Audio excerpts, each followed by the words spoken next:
Hello and welcome to This is Nigeria, Unlocking Her Potential. And this is the program that showcases Nigeria's investment and development opportunities across the 36 states of Nigeria, with a special focus on the non-oil sectors of the economy. However, events have changed, not just in Nigeria, but globally. With the Covid-19 invasion of the world and the total lockdown of economies, there is nothing much any country can do for now. We're all spellbound by this force majeure. It was not anticipated. We welcomed into 2020 and we set agendas for 2020. But this has overtaken events. And to discuss with me in the studio today on the issues surrounding the pandemic and post the pandemic era in Nigeria is a veteran journalist and a public affairs analyst, Kunle Adewale. Welcome to the program. Thank you. And seated next to him is Ernest Osobwe, a veteran broadcaster and also a public affairs analyst. Welcome to the program. Thanks for having me, Mara. Wow, you don't look so bad in the lockdown. Well, we all have been eating and sitting at home and all of that, so definitely you should expect some bloated persons in your studio right now, if you ask me. You're welcome to the program. Thank you so much. Thanks. Now we'll go on a short break. We'll be right back. Stay there. Don't go away.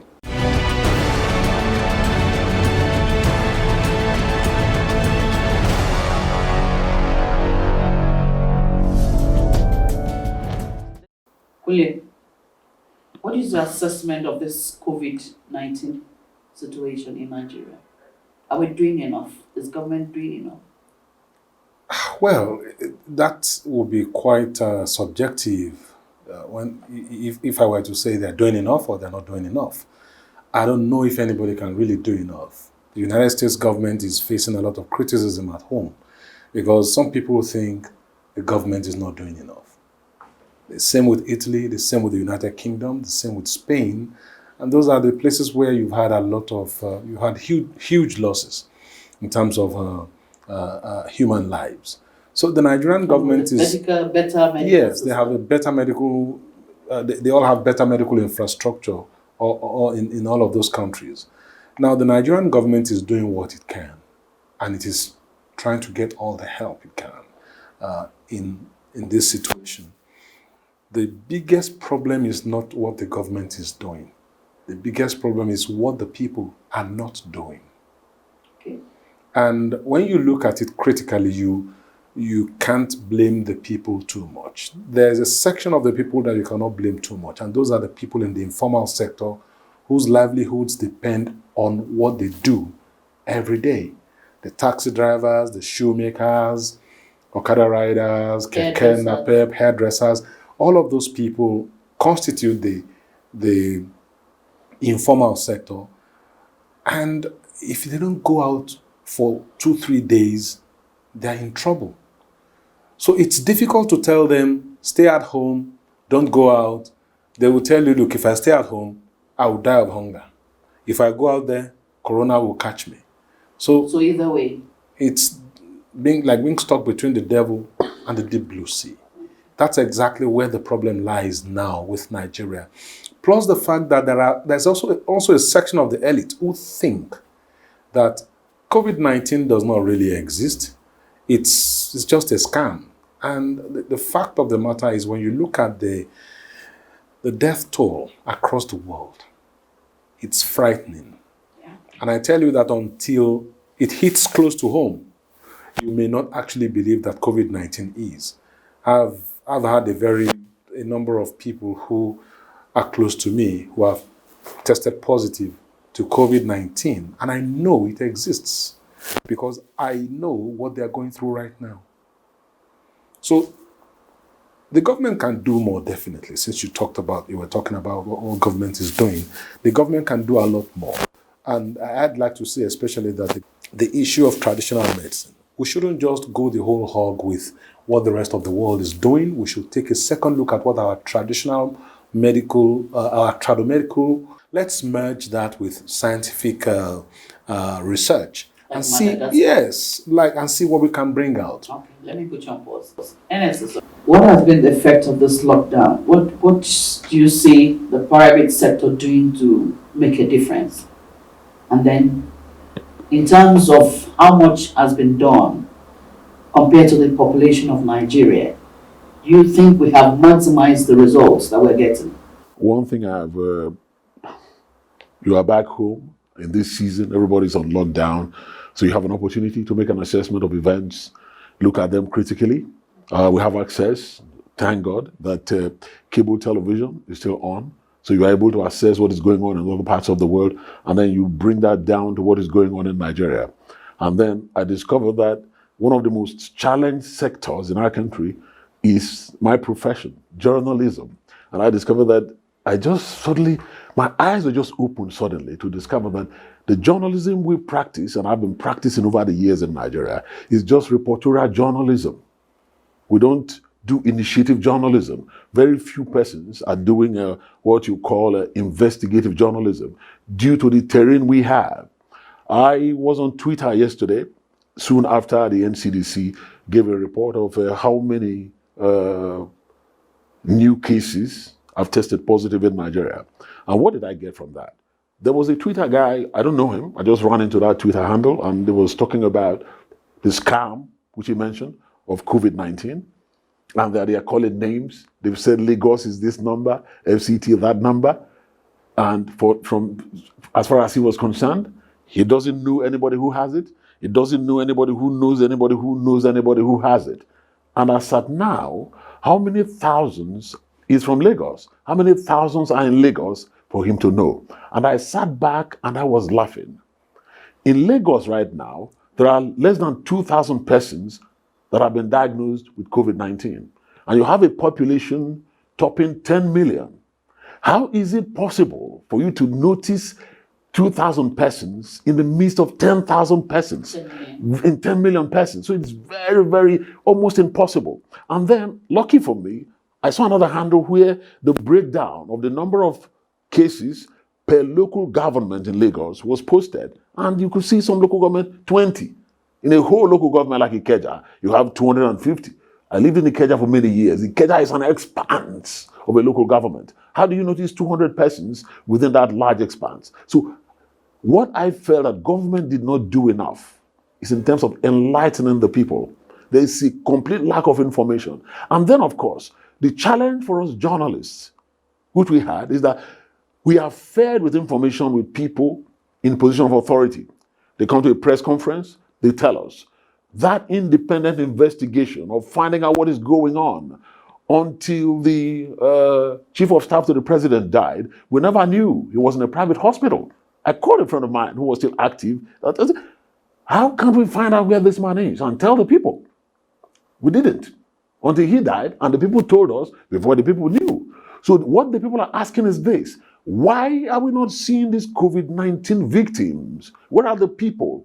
If you watch, yes, if you watch the CNN, if you watch BBC, they were in the hospitals. They go to hospitals. They show people who are suffering in the hospital, who are being treated, who are recovering, and all of that. So the media, what are we doing? Where is the television camera? Go in there. Where is the PPE for the journalists? Go out, get this information out there for the people to show them that this thing is true. I drove to the studio today and I saw what is going on the streets, and I was so disappointed. I panicked. Is this what is going on? I hold my sanitizer, I hold everything to take care of myself, because look, if this thing explodes in our own environment here the way it has done in some of those European countries, which we agree have better medical facilities, we are in trouble. But the people still do not believe that this exists. So I think the lack of information, the secrecy with which the government, the opacity with which we run government over time has caught up with us. And the lack of training of our people, the lack of education of the people caught up with us. Nobody prepared for this. But I tell you, those problems we've had over time are now showcasing that these are the challenges we face in terms of enlightening the people, and then, of course, how we run government, transparency with which leaders relate with the people. Let me come to you. Well, some people are of the opinion that we have not actually done enough tests to reflect the true status of Nigeria, considering that our population is over 200 million people. The result is not fully maximized. What's your take on that? I don't think that given all that the government has done in Nigeria, that we've done up to 20,000 tests. And when you put that side by side with the number of Nigerians that we estimate to be living in the country right now, some say 180 million, some say 200 million, some say 150 million. The figure is debatable, really. Okay. But even if you were to use a figure of 100 million, just for the sake of this argument, and let's imagine that we've tested 20,000 people, what percentage is that? So it's like we're just scratching the surface. So the figures we have today are relative to the number of tests that we have done. When you consider the fact that looking at just the urban poor alone, let me use Abuja as an example. We are sitting in Maitama right now. There's a slum attached to Maitama. We call it Papi. There's one attached to Mabushi. It's just right there, behind the office of the Minister of Works and Housing. There's a slum there. There's a slum at Galadimawa. There's a slum at Karimo, just next to Jabi, just next to Life Camp. There's a slum near Lokogoma called Kabusa. There's another one right close to the mechanic village. And then before you go to Nyanya and Maraba, Maraba is in Nasarawa State. If you look at the way people live in all of those places, physical distancing is difficult. You have homes where people share conveniences like bathrooms and kitchens. How do you prevent community transmission in that kind of place? So Nigeria is facing a peculiar problem. I tweeted something a couple of days ago, and I said that the carelessness, the profligacy and kleptocracy of the past has come back to haunt us as a nation. The things we should have done, the mistakes we made with town planning, the mistakes we made with provision of healthcare infrastructure, the mistakes we made with just even common infrastructure to even ensure that people have potable water, they are all coming back to haunt us now. Transportation. You see people jammed inside a tricycle. How do you prevent transmission? Granted, they all wear face masks. But what about the surfaces they touch? You may just forget and touch your eye because maybe an insect flew into your eye and you want to remove it. Before you remember to do the sanitizer thing, you've touched your eye. That's one infection. And by the time we really ramp up testing, because that's what we need to do now, ramp up testing, so that we know exactly where we are. Then we will have something quite close to the real figure of the number of infected people. The government is trying as hard as it can, but these are problems that you can't snap your fingers and they will go away. You can't. We'll go on a short break. This is Nigeria. We'll continue. Stay with us. No nation depends on one source of revenue if it wants to create a sustainable economic development and a future for its citizens. Countries have all grown and sustained their respective economies through non-oil exports, and Nigeria Export Promotion Council (NEPC) is strategically positioned to do more on 22 priority export products under the Zero Oil Plan, the One State, One Product initiative, and the Nigeria Diaspora Export Program, which are needed pillars of success in our economic recovery and growth plan. Invest in non-oil export business such as sorghum, cassava, yam, shea nut, ginger, and reap bountifully. Export business guarantees a prosperous future through inclusive wealth and job creation. Join hands to make Nigeria one of the top 20 largest economies in the world. Export business, tomorrow's business. For further inquiries, visit .nepc.gov.ng. Welcome back if you're just joining us. This is Nigeria, and the conversation is still on COVID-19 situation in Nigeria. Ernest, you want to add to what Kunle has just said? That was quite a frightening revelation. Well, you could say it's frightening, but that is the reality. That in a country of approximately, like people say, 200 million people, we've done very, very few tests. And that is the reality. I understand with the NCDC, whose Director General has said that they are prioritizing testing. They're not doing it a random test of every citizen.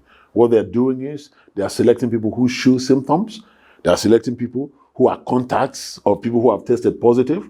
And so they are being very strategic about the testing. I understand that. That speaks also to the fact that they have very few test equipments. So they are trying to make maximum use of what they have. But it is a shame that in a country like Nigeria, we are doing so few tests based on what we have now, which is community transmission. So it's really challenging. For me, I don't know. If you look at the outlook of the spread of COVID-19 in Nigeria right now, and the fact that there is no help, there is no test,